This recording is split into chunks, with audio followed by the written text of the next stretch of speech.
Méditons avec la communauté des disciples du Christ vivant en ce jeudi 1er août 2024, 17e semaine du temps ordinaire, année liturgique B. Évangile de Jésus-Christ selon saint Matthieu au chapitre 13, versets 47 à 53. En ce temps-là, Jésus disait aux foules: « Le royaume des cieux est encore comparable à un filet que l'on jette dans la mer et qui ramène toutes sortes de poissons. Quand il est plein, on le tire sur le rivage, on s'assied, on ramasse dans les paniers ce qui est bon et on rejette ce qui ne vaut rien.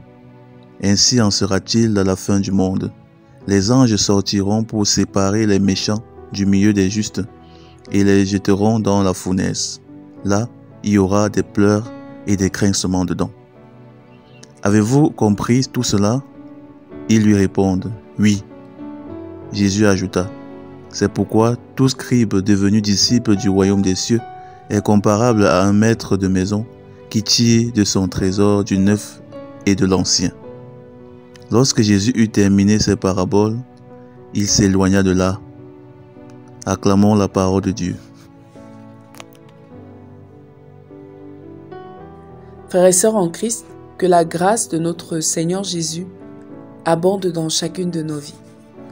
Aujourd'hui, le Seigneur nous raconte une nouvelle parabole. Il utilise l'image de la pêche, nous rappelant que si tous nous sommes appelés, nous n'entrerons dans le royaume des cieux que si réellement nous avons recherché Jésus toute notre vie. En effet, le Seigneur Jésus compare le royaume des cieux à un filet jeté dans de l'eau qui ramasse toutes sortes de poissons.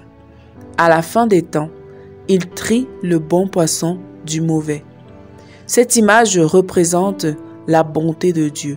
Il est miséricordieux et appelle tout le monde et nous laisse le temps de nous convertir. Mais à la fin, nous serons jugés sur la vie que nous aurons menée, sur les choix opérés et la place que nous aurons donnée à Dieu. Dans nos églises, plusieurs personnes, par exemple, viennent chaque dimanche, chacun pour des raisons diverses.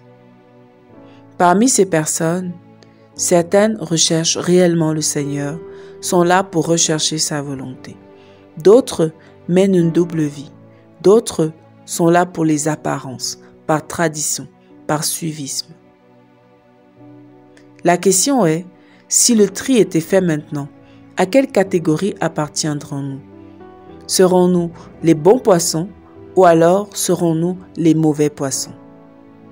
Serons-nous de ceux qui cherchent le Seigneur, qui suivent ses commandements, qui recherchent sa volonté, qui écoutent son Esprit Saint? Ou alors serons-nous de l'autre côté? Le Seigneur est miséricordieux, infiniment bon, mais ne nous trompons pas nous-mêmes.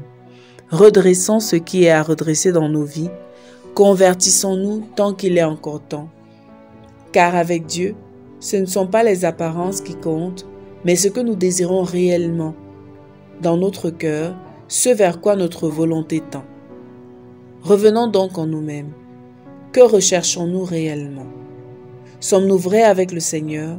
Recherchons-nous vraiment sa volonté?